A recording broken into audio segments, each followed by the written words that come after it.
अस्सलाम वालेकुम जी, welcome to our new vlog. तो आज हम जा रहे हैं जी नारान। अभी रात के तकरीबन 4 बज रहे हैं और हम नारान के लिए निकल चुके हैं। हर बंदा लॉकडाउन से बड़ा परेशान था।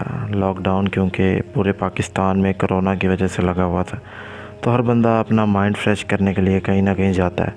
तो हमने भी सोचा कि इतनी देर से जो हम घर में बैठे हुए हैं, क्यों ना अपने माइंड को फ्रेश करने के लिए शहर से बाहर जाया जाए, नॉर्दर्न एरियाज़ में जाया जाए। तो हमने नारान को चूज़ किया, तो हम नारान के लिए निकल गए।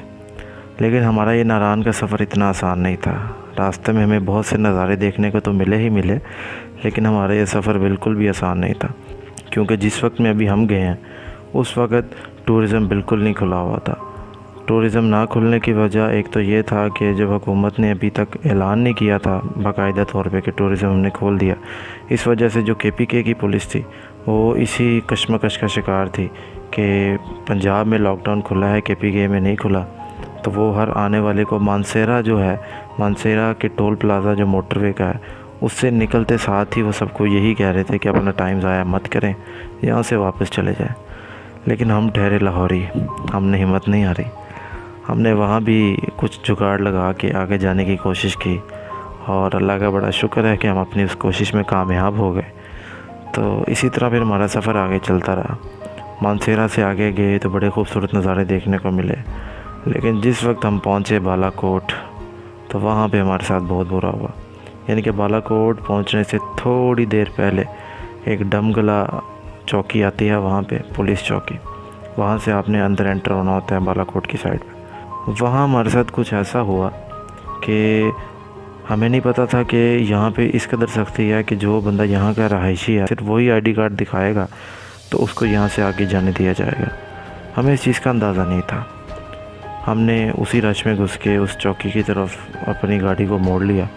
खैर हम वहाँ चले गए, काफ़ी देर बहस होती रही पुलिस वालों से।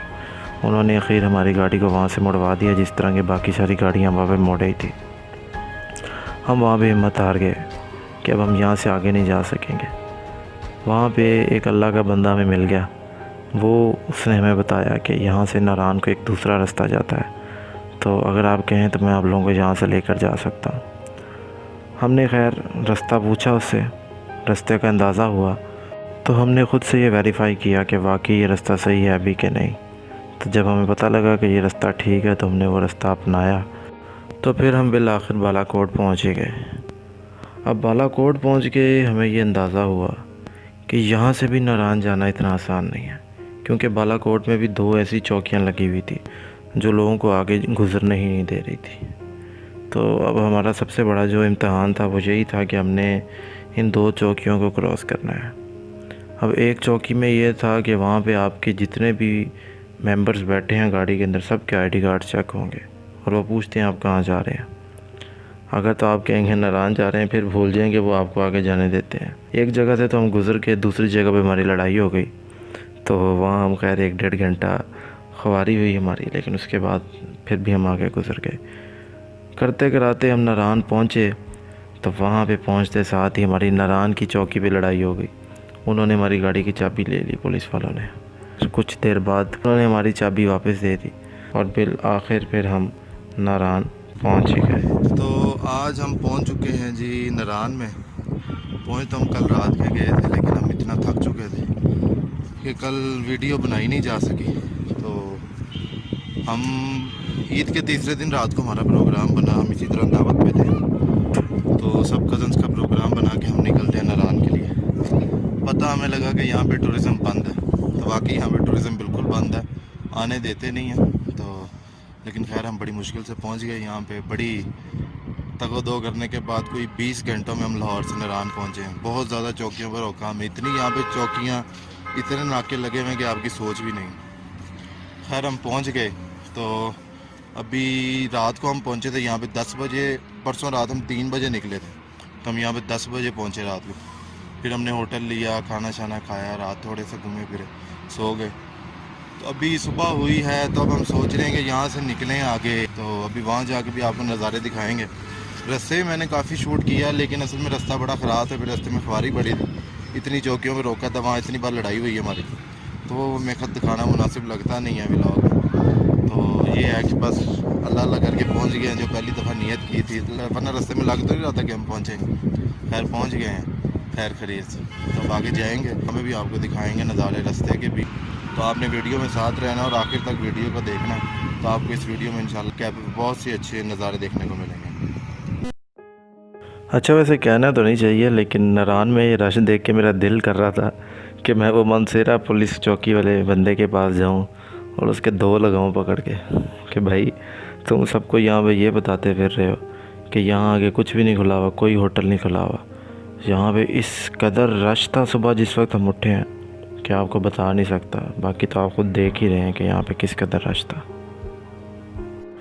तो जिस तरह ही हम उठे, हमारा ये प्रोग्राम बना कि आज का दिन हम यहाँ से आगे जाएंगे। तो जैसे ही हमने नारान के ब्रिज को क्रॉस किया तो वहाँ से दरियाए कुनहार शुरू हो गया। तो उसका इतना अच्छा नज़ारा हमें देखने को मिल रहा था कि हमारा दिल नहीं किया कि हम यहाँ पे इससे आगे जाएं। तो हमने उस जगह को तलाश किया जहाँ पे हमें कोई ऐसी जगह मिल जाए कि हम वहाँ पे स्टे कर सकें, वहाँ पे बैठ सकें, कुछ टाइम गुजार सकें और यहाँ बैठ के खाना शाना बना सकें। क्योंकि हम ऐसी जगह को तलाश रहे थे कि जहाँ पे हम यानी कि सारे फैमिली मेम्बर्स आपस में बैठ सकें, टाइम गुजार सकें, एंजॉय कर सकें। तो मेरा ख़्याल है कि आगे सफ़र करने से ये बेहतर था कि हम एक ऐसी जगह बैठ जाए जहाँ पे कुछ मौसम भी अच्छा हो, तो आप अपना टाइम भी स्पेंड कर सकें। तो इसके अलावा आपको कोई यानी कि ज़्यादा मुसाफिर भी ना करनी पड़े। तो मेरा ख़्याल है इससे बेहतरीन ऑप्शन हमें कोई नहीं मिला उस वक्त, क्योंकि वहाँ उस वक्त मौसम भी बहुत अच्छा था। तो इसलिए हमने वहाँ पे रुकना पसंद किया।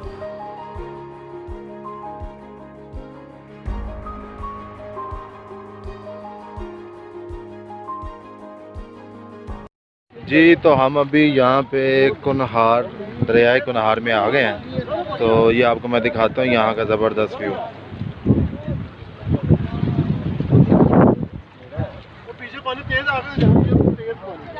ये व्यू आप लोग देख सकते हैं। तो हम यहाँ पे तकरीबन अभी पहुँचे हैं। मौसम भी ज़बरदस्त रहेगा, बाकी नहीं तो आगे जाके देखते हैं कि क्या मामला होता है। तो ये देखें, हमारे पैर बिल्कुल उसके साथ हमने जोड़े हुए हैं, पानी के साथ।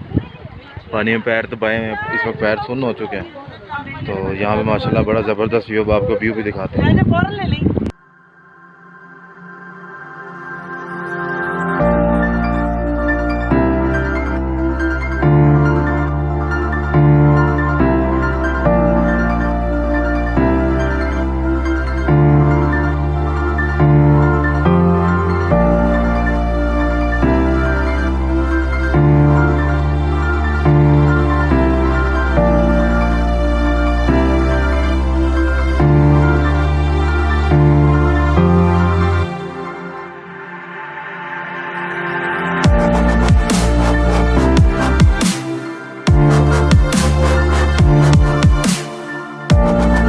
अच्छा, इस दरिया के नज़ारों के अलावा यहाँ सबसे अच्छी चीज़ ये है कि इसमें आप कुछ भी ठंडा कर सकते हैं।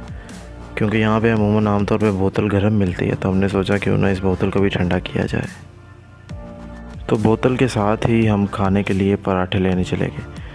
अब आपको ये दिखने में तो नान लग रहे हैं, क्योंकि बज़ाहिर इनकी शेप और इनकी शक्ल नान जैसी है, लेकिन नारान में इनको पराठे कहा जाता है। अब वो पता नहीं इनकी क्या रॉकेट साइंस है, उसका मुझे अंदाज़ा नहीं है।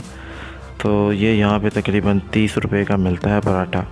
तो बहुत ही मज़ेदार और बहुत ही खस्ता होता है ये खाने में। तो दरिया के किनारे ही हमें एक होटल भी मिल गया, क्योंकि बाहर हवा बहुत तेज़ थी। तो हमने होटल के अंदर ही सिलेंडर रख के अपना कढ़ाई गोश्त भी तैयार कर लिया। अच्छा, क्योंकि खाने के बाद हम काफ़ी फुल हो चुके थे, तो हमने सोचा कि क्यों ना ये सामने जो पहाड़ी नज़र आ रही है इस पे चढ़ा जाए। तो इस पहाड़ी पे जाने के लिए हमें इस ब्रिज को क्रॉस करना था। अब ये ब्रिज कुछ ऐसा है कि इसकी जो तने हैं, यानी कि जो इसकी कह सकते हैं ब्रांचेस हैं, वो इतनी मज़बूत नहीं है। वो कुछ दूसरे पुलों से तो ठीक था, लेकिन इतना भी मज़बूत नहीं था, क्योंकि इस पे गाड़ियाँ चलती हैं आमतौर पे दूसरे रास्ते से आने के लिए, सामनी तरफ से। तो जिस वक्त गाड़ियाँ चलती हैं तो जो इसके पिलर्स हैं वो हिलते रहते हैं।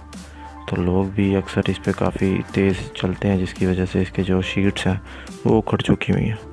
खैर अल्लाह अल्लाह करके हम इस पुल से आगे चले ही गए थे। अच्छा, मुझे एक बात समझ नहीं आई कि पता नहीं इन लोगों को किस चीज़ की खुशी थी कि ये लोग इतने तेज़ चलते हुए पानी के अंदर कश्ती लेकर चले गए। तो ये लोग गए जिस वक्त हम खाना खा रहे थे, उस वक्त ये अपनी तैयारियां कर रहे थे, सेफ्टी पैड्स वगैरह पहन रहे थे। तो जिस वक्त ये गए हैं, यानी कि हम उस वक्त ब्रिज को क्रॉस कर चुके हुए थे, तो मैंने कहा कि चलो इनकी वीडियो बनाते हैं कि कैसे ये लोग आगे जाते हैं पानी के बहाव के साथ। यहाँ से तो ये लोग ठीक चले गए, लेकिन जिस वक्त ये थोड़ा आगे गए तो इनको काफ़ी ज़्यादा मुश्किल हुई थी, तो इनको लग बते गए थे।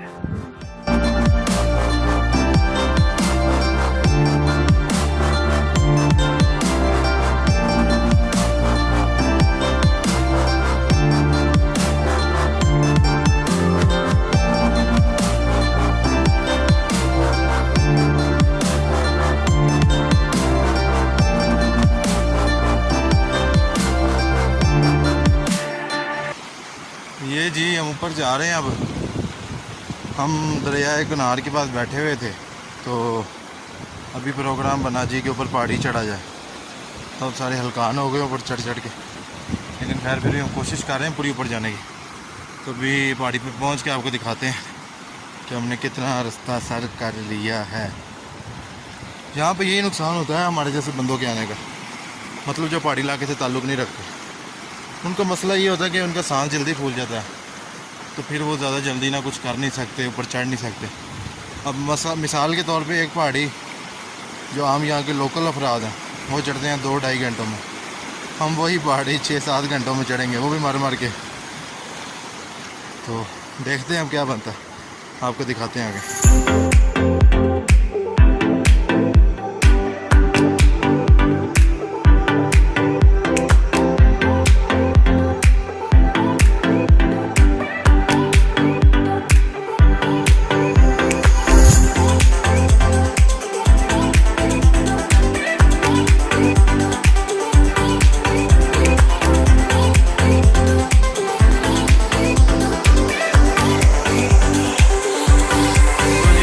जा रहे हैं, तो हमारा मेन मकसद ये आबशार है, इस पर जाना हमने, बस इसकी तरफ जा रहे हैं, कुछ ही देर में पहुंच जाते हैं।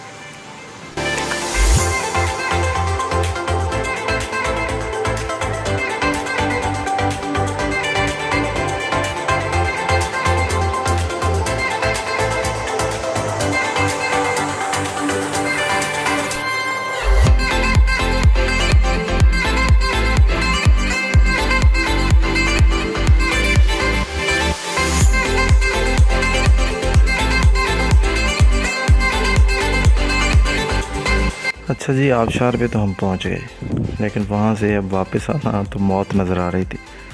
तो ये हमें एक अल्लाह के बंदे मिल गए, ट्रैक्टर वाले। इन्होंने कहा जी हम आपको आगे तक पहुंचा देते हैं। तो फिर हमने इस पहाड़ी से ब्रिज तक का जो वापसी का सफ़र था वो इस ट्रैक्टर पे किया। अपनी इस छोटी सी हाइकिंग के बाद हमने सोचा कि हम वापस अपने होटल की जानिब जाते हैं, लेकिन वहाँ जाते हुए हमें एक अनोखी चीज़ के बारे में पता चला। ले जी, तो अब हम आ गए हैं जी गार सैफुल मलूक में। ये इसकी सारी इन्फॉर्मेशन है। कहते जी शहज़ादा सैफुल मलूक यहाँ पे परी बदियुल जमाल उसको लेकर छुप गया था। तो अभी हम जाते हैं जी इस गार में। ये गार है, ये देखें इधर का हिसाब है, ये गार है और ये छोटी सी इसकी एंट्रेंस है। अब इस गार के अंदर चलते हैं। ये जी हम गार के अंदर जा रहे हैं। अच्छा, अब इस गार का जो दाखिली रास्ता है वो बहुत ही तंग है, लेकिन लोगों का जो मकामी लोग हैं वहाँ के, उनका ये मानना है कि जितना आप इस गार के अंदर जाते जाएंगे उतना ये वसी होती जाती है, उतना इसका रास्ता ओपन होता जाता है। तो कहते हैं कि सुनने में मुझे भी ये मिला था कि एंड पे जाके 2 कमरे आते हैं, वहाँ पे जाके गार ख़त्म होती है, लेकिन ये किसी को नहीं पता कि वो 2 कमरे कब आते हैं, कितनी देर बाद आते हैं, क्योंकि बहुत कम ही लोग हैं जो अब आज तक इस गार में गए हैं। तो वहाँ पे जितने भी लोग हैं वो बस थोड़ा सा ही आगे जाके वापस आ जाते हैं। मैंने सोचा क्यों ना इसके अंदर जाते हैं। जब अंदर गए तो वहाँ पे पत्थर ही पत्थर पड़े हुए थे, आगे जाने का रास्ता नहीं था। ऊपर से बस एक सुराख नज़र आ रहा था, लेकिन वहाँ से चढ़ के आगे पता नहीं क्या आना था। तो हमने कहा ये रिस्क नहीं लेना चाहिए। लेकिन यहाँ गार इस कदर अंदर स्मेल आ रही थी, इस कदर गंद पड़ा हुआ था। लोग यहाँ पे जो भी आते हैं वो अपना सामान होता है खाने पीने का वो यहीं फेंक देते हैं। तो यहाँ जो आने वाले लोग हैं वो पहले इसका सारा स्ट्रक्चर बना उससे खौफज़दा हो जाते हैं और बाद में इस कूड़े करकट से। तो खैर हमने इस गार को भी देखा, फिर इस गार के बाद हम बाहर आ गए। गार के बाद आते ही फिर हमने जब इससे थोड़ा सा पीछे गए तो यहाँ पे झील सैफुल मलूक से पानी आ रहा था। तो ये पानी इस कदर साफ़ और इस कदर फ्रेश था कि इसको देख के इंसान का अपना मूड भी फ्रेश हो रहा था। हमने बहुत कोशिश की यहाँ पे नीचे चले जाएं, लेकिन यहाँ पे नीचे उन्होंने बिजली के कुछ पाइप्स फेंके हुए थे, तो फिर हमने रिस्क नहीं लिया। तो फिर जो ऊपर वाले पत्थर थे हमने इस पर बैठ के अपनी फ़ोटोज़ खिंचवाई। तो यहाँ पे थोड़ी देर बैठे, टाइम गुजारा। तो इसके बाद फिर हम दोबारा अपने होटल को चले गए।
हाँ जी, तो आज हम जी नारान से वापसी के लिए निकल रहे हैं। अभी बस सब तैयार हो रहे हैं, कुछ ही देर में वापस चले जाएंगे नारान से।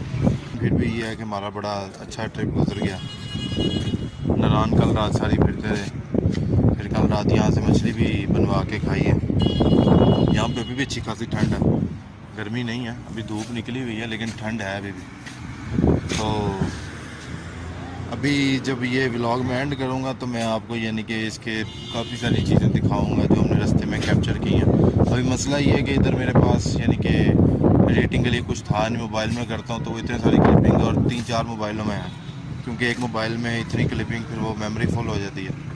तो इसलिए अब ऊपर से प्रोग्राम हमारा जल्दी में बना था तो हम कोई कैमरा शैमरा लाए नहीं थे यहाँ पे। इधर इस चीज़ का बहुत इशू है यहाँ पे नेटवर्क का। भी कल रात ही मैंने सिम ली है टेलीनॉर की, तो जिस किसी ने भी यानी कि यहाँ पर आना है उसके लिए ज़रूरी है कि वो टेलीनॉर की सिम या तो ख़रीद के आए या तो यहाँ से आगे ज़रूर ख़रीदें, क्योंकि उस सिम के बगैर यहाँ समझ लें आपकी ज़िंदगी बिल्कुल बेहाल है, कुछ भी नहीं है।